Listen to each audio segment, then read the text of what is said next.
Usa ka tindahan sa mga gadget sa General Santos City nga nakawatan na kaniadto gisulod pag-usab og kawatan. Menor de edad nga suspect ginapangita sa otoridad. Dugang detalye sa report ni Abby Caballero.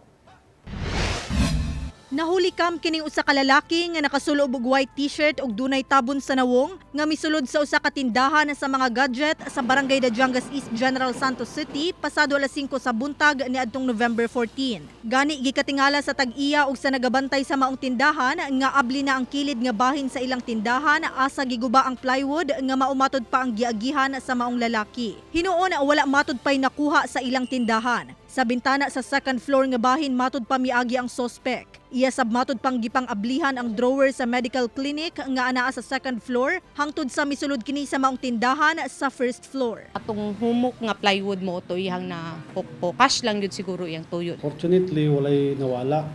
Ug ang target lang sa atong suspect is katong mga drawer, mga kwarta lang iyang ginapangita. Ang tag-iya wala na pud sila gabilin og kwarta. Kahinumduman nga niadtong September 29, una nang gikawatan ang maong tindahan asa nalimas sa tulo ka mga menor de edad nga suspect ang kapin 8,000 pesos ug 25 ka laptop. October 2, na-recover sa otoridad ang mga laptop nga gikawat. Sumala sa otoridad ang suspect nga misulod sa maong tindahan ning adlawng Martes, usa sa mga suspect sa pagpangawat niadtong September 29. Built niya bata gihapon.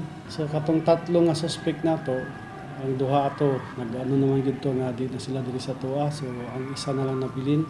Actually gipaimbitahan ko na ang parents na mag-adto diri para mag-istorya mi.